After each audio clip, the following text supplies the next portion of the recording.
Halo teman-teman semua, rekan-rekan semua dimanapun berada, salam jumpa kembali lagi bersama saya di channel Belajar Kreatif ini yang membahas tentang seputar dunia peternakan puyuh. Terima kasih buat teman-teman yang sudah mendukung channel ini, yang sudah subscribe channel ini. Saya mengucapkan terima kasih, dan yang baru saja mampir di channel ini, silakan simak video ini. Jika video ini bermanfaat, silakan like, comment, share, dan subscribe. Ya, terima kasih teman-teman. Baik, kita akan langsung ke pembahasan kita kali ini. Di video kali ini saya akan membahas tentang bagaimana kita bisa beternak puyuh ya dengan modal pas-pasan ya, modal mungkin seadanya teman-teman. Dan ini punya saya, ini pengalaman saya yang saya lakukan ya. Saya modalnya tidak sampai jutaan teman-teman ya. Jadi modal saya nggak sampai jutaan. Mungkin teman-teman yang belum pernah mencoba mungkin masih ragu, tidak percaya ya.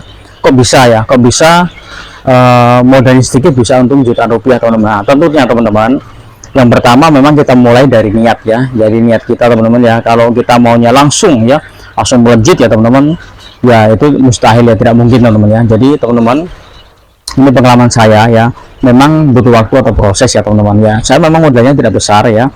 Jadi teman-teman, jadi ini saya lagi ada di kandang puyuh saya. Ini populasinya kurang lebih 1000 ya. Yang ada di kandang baterai ini, kurang lebih 1000. Ada 28 kandang ya yang masih ada, ini yang masih produktif 28 kandang ya, jadi nggak terlalu banyak teman-teman. Ada 28 kandang yang masih produktif ya, ini telurnya yang masih bertelur ya. Kemudian ada juga yang akan masuk ke kandang baterai ya, ada beberapa ratus ya teman. Ini sudah juga bertelur ya teman-teman, ini sudah bertelur tapi belum bisa buat kandangnya. Ini satu kandang, ini 2 kandang baterai ya, ini 2 kandang baterai, ini di bawah juga ada, ini 1 kandang baterai. Kemudian ya, ini saya tunjukkan kepada teman-teman. Ini juga akan masuk kandang baterai ya teman-teman. Ini juga siap ya, ini nggak lama lagi akan bertelur. Ini juga akan masuk kandang baterai. Ini sekitar 3 kandang ya, 3 kandang berarti sudah 5 kandang teman-teman, 5 kandang. Ini lagi, nah ini juga teman-teman. Ini juga, ini sekitar 4 kandang ya, ini baru usia 3 minggu ya. Ini ada berapa ratus, ini nanti akan masuk kandang baterai juga. Nah ya teman-teman, kemudian ada lagi di sebelah teman-teman. Ini ya, ini teman-teman, ini ada 9 kandang ya, ini 9 kandang di sini ya, jadi totalnya 28 kandang ya teman-teman. Ini masih produktif ya teman-teman. Mau tahu berapa lama ini sudah hampir 2 tahun teman-teman ya. Mungkin nggak percaya, ini sudah hampir 2 tahun teman-teman, tapi masih bertelur ya. Nah, masih bertelur teman-teman ya. Ini sudah 1 tahun lebih ya, ini sudah hampir 2 tahun teman-teman, tapi masih bertelur setiap hari. Dan betul teman-teman ya, memang ini karena saya mencoba ya, ini bukti realnya teman-teman ya. Jadi sebulannya itu bisa jutaan rupiah untungnya teman-teman ya. Nah, ini juga ada ya, ini ada juga teman-teman. Ini juga, ini usia 1 minggu lebih ya. Nah, ini juga ada berapa ratus ekor. Nah, ini juga nanti nggak lama lagi ya masuk kandang baterai juga, 1 bulan lebih nanti kita masukkan. Nah, ini juga ada ya teman-teman.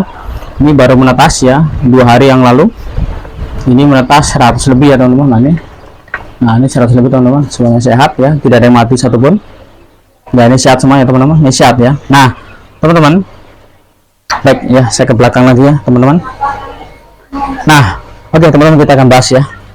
Nah teman-teman, jadi untuk beternak puyuh ini ya, memang saya modal awal itu ada niat ya, ada niat, ada semangat. Saya tekuni teman-teman ya, jadi saya manage ya. Jadi pertama itu manajemennya seperti apa, saya pikirkan ya. Kalau saya usaha ternak puyuh ini manajemennya seperti apa. Nah kenapa kalau tidak, kalau salah manajemen teman-teman ya, makanya banyak gulung tikar ya. Mungkin di tengah jalan, mungkin berapa bulan atau setahun mungkin teman-teman sudah berhenti ya gulung tikar ya teman. Karena apa? Karena mungkin salah manage ya, salah manajemennya. Nah memang teman-teman ya, di hukum ekonomi itu kan kalau bisa modalnya sedikit untungnya banyak. Nah ini yang saya pikirkan teman-teman ya, bagaimana modalnya sedikit tapi kalau bisa untungnya jutaan rupiah ya. Makanya di video kali ini teman-teman saya bahas ini ya, bagaimana modal kita mungkin pas-pasan ya teman-teman yang akan memulai, yang baru pemula ya. Makanya kita harus betul-betul bisa memanage ya, memanajemen ya dalam kita beternak puyuh teman-teman. Kalau tidak, kalau kita salah manage teman-teman, maka kita akan rugi ya, akan poin ya teman-teman ya, pas-pasan saja yang nggak ada untungnya. Nah teman-teman, ini fakta realnya ya. Saya 28 kandang ini teman-teman ya, ini perharinya sekarang sudah hampir 800-an butir ya. Nah, 800-an butir per hari teman-teman. Nah, ini semuanya ini pas saya juga mau panen ya, sambil saya panen teman-teman ya.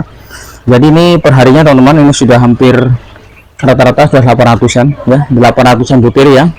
Karena satu kandangnya ini 30 ya, 30 ekor betina ya teman-teman ya. Dan sudah hampir bertelur ya, memang sudah bertelur ya, semua bertelur, tetapi tentunya kan tidak semuanya bertelur ya maksimal ya, artinya 100%. Tetapi paling tidak ada 25 ya, 25 atau 30 ya, sampai 30 butir ya per hari teman-teman. Jadi kali 28 itu sudah 800 lebih ya. Makanya saya kalkulasi global itu satu harinya rata-rata 800. Nah, sementara teman-teman jual ya, harga jual telurnya di tempat saya ini teman-teman, harga jual telurnya per butirnya tuh 500 rupiah ya, 500 rupiah. Ini saya di Kalimantan ya, saya di Kalimantan, tentu berbeda di tempat lain, mungkin di Pulau Jawa atau mungkin yang ada di Sumatera ya, itu tentu setiap tempat setiap daerah itu berbeda-beda ya. Nah, kalau di tempat saya teman-teman, itu tempat saya itu harganya memang cukup mahal ya. Kenapa? Karena transportasi untuk distribusi ya, pakannya itu juga memang lumayan mahal ya. Jadi satu karung teman-teman saya itu 500.000 ya, satu karungnya 500.000. Ini sudah naik lagi 500, jadi sudah naik 5.000, jadi 505.000 per karungnya teman-teman ya. Nah, lalu mau kita jual berapa telurnya? Maka kita harus menseimbangkan ya, menyesuaikan dengan harga pakan ya. Nah teman-teman, jadi 800 butir per hari dan saya jual 500 rupiah, berarti satu hari itu rata-rata menghasilkan 400.000 rupiah. Nah teman-teman, dari 400.000 rupiah ini bagaimana kita bisa memanage ya untuk pakannya dan yang lain-lain ya teman-teman. Makanya bagaimana modal kita sedikit supaya bisa untung jutaan rupiah, itu ya memang kita harus mulai dari bagaimana cara kita memanage ya, memanajemennya ya, bagaimana sistem manajemen kita. Kalau saya teman-teman ya, saya 50% ya, 50% itu memang jatuh untuk pakan ya, itu pengalaman saya teman-teman ya, jadi tidak bisa diganggu gugat ya. Jadi 50% dari penghasilan per hari itu memang untuk pakan. Nah yang lain 50% barulah kita gunakan deh yang lain-lain, anggap saja sebagai keuntungan kita teman-teman ya. Nah teman-teman, biasanya pengelolaan lebih banyak ya, ada pakan, kemudian untuk beli vitamin dan lain sebagainya. Teman-teman, mungkin teman-teman nggak percaya, saya sudah berapa lama ini, sudah berapa bulan ya, saya mungkin sudah hampir 6 bulan. Jadi saya tuh nggak pakai vitamin apapun ya, saya nggak pakai vitamin apapun. Tetapi kenapa burung puyuh saya ini semuanya sehat ya teman-teman, semuanya sehat ya, tidak ada yang sakit ya, semuanya sehat teman-teman, semuanya sehat dan semuanya produktif ya. Nah itu tentu teman-teman, kalau kita tidak membeli vitamin atau yang harus kita beli ya untuk tambahan, maka tentu bisa mengurangi pengeluaran kos untuk biaya pengeluaran teman-teman. Nah maka saya hanya membeli pakan. Nah 50% ya, 50% itu teman-teman, 50% itu memang jatah untuk saya beli pakan ya setiap harinya. Jadi kalau 400.000 per hari dari 800 butir, maka 200.000 itu jatah untuk pakan teman-teman ya. Jadi 200.000 itu saya belikan untuk jatah pakannya. Nah yang 200.000 barulah kita pakai untuk yang lain-lain ya, anggap saja sebagai keuntungan kita teman-teman. Nah saya menghitungnya teman-teman enggak 200.000 ya, 150.000 saja ya, 150.000 saja per hari kita sisihkan ya, satu hari 150.000 berarti teman-teman. Nah yang 50.000 tadi yaitu tak terduga ya, tak terduga ya, itu tadi mungkin ada cadangan, kalau ada umpan naik ya, pakan naik, kita bisa tambahkan di sana. Jadi saya ngambil 150.000 per hari kali ya 30 hari teman-teman. Nah itu sudah 4.500.000 ya teman-teman, 4.500.000 itu keuntungan kita yang bisa kita nikmati teman-teman. Nah awalnya teman-teman, memang saya tidak terlalu banyak modal ya, kenapa? Karena saya bibitnya pun saya hanya menetaskan sendiri, saya nggak beli bibitnya ya. Awalnya saya sedikit ya, hanya 100-an butir, 100 ekor teman-teman ya, saya awali, itu pun nggak jadi semua ya. Jadi teman-teman, memang kita harus lebih ya, lebih kreatif, lebih inovatif ya, supaya apa? Supaya itu bisa memanage ya, menekan biaya pengeluaran kita teman-teman ya. Nah kalau teman-teman memelihara ternak puyuh, kandangnya beli ya, beli jadi itu kan mahal teman-teman ya, atau ngupah orang, kemudian belum beli vitaminnya, beli bibitnya lagi ya, kemudian apa lagi teman-teman ya, yang lain-lainnya, pernak-perniknya, tentu modalnya akan banyak teman-teman. Nah saya, karena ini semuanya saya lakukan sendiri, artinya kandang pun saya buat sendiri, kandang saya buat sendiri, saya rakit sendiri ya. Sampai mesin penampas pun saya rakit sendiri teman-teman. Ini mesin penampas saya ya, mesinnya pun saya rakit sendiri teman-teman. Ini masih melepaskan, saya tidak pernah berhenti dan melepaskan ya teman-teman. Nah ini lagi melepaskan terus, saya nggak banyak teman-teman, paling melepaskan 200 butir ya, 200 butir, tapi itu pasti ya teman-teman. Jadi mentas saya isi lagi, mentas saya isi lagi teman-teman. Nah ini jadi ini mesin penampas saya, ini saya rakit sendiri teman-teman ya, ada 3 buah saya rakit sendiri. Nah teman-teman, kalau kita bisa seperti itu akan menekan biaya modal, biaya pengeluaran ya. Jadi kos pengeluaran itu akan semakin sedikit teman-teman, makanya modalnya sedikit bisa untungnya jutaan. Nah itu logikanya, ini fakta realnya teman-teman ya.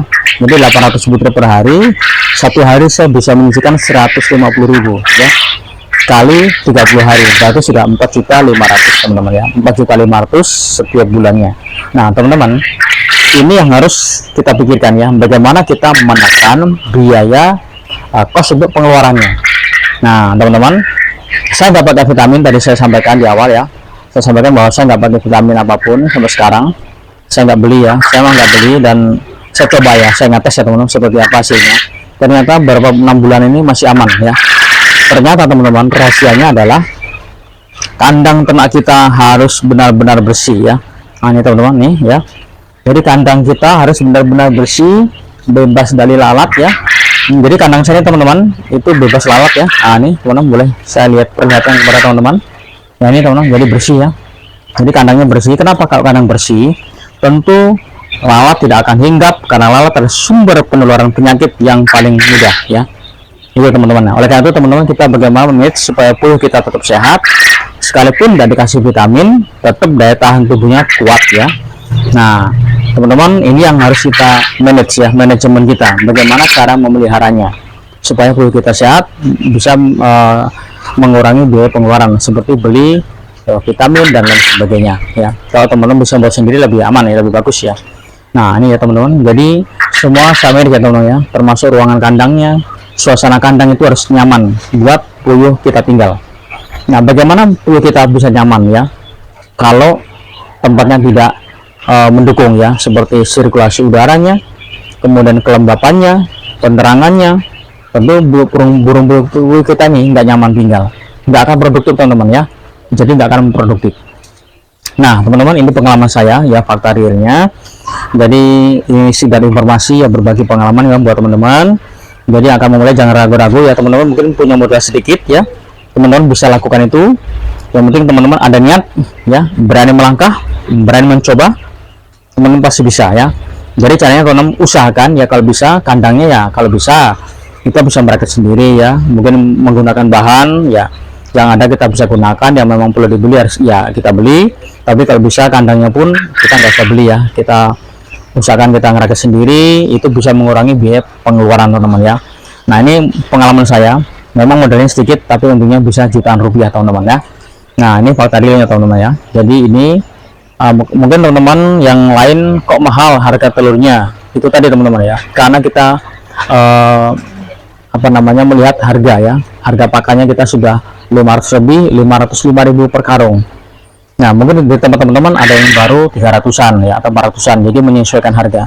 Mungkin harga telurnya ada yang 300 rupiah ya, yang sekilo mungkin di tempat lain ada yang 25.000, 26.000 ya. Jadi tempat saya beda ya teman-teman, ini berbeda ya, jadi setiap tempat beda ya, jadi menyesuaikan ya dengan harga pengeluaran pakan teman-teman ya. Oke baik teman-teman, sudah panjang lebar, saya pikir ini yang saya sampaikan, ini pengalaman saya, sekedar sharing saja ya. Mungkin teman-teman punya pengalaman yang sudah senior ya, tentu sudah punya pengalaman tersendiri. Tapi buat pemula jangan takut melangkah, teman-teman juga bisa ya, mungkin modalnya sedikit tapi teman-teman bisa melangkah dan teman-teman juga bisa sukses ya teman-teman. Oke baik teman-teman, terima kasih yang sudah menyimak video ini. Bila video ini bermanfaat, jangan lupa like, comment, share, dan subscribe. Terima kasih, sampai jumpa di video menarik lainnya. Sampai jumpa, salam sukses.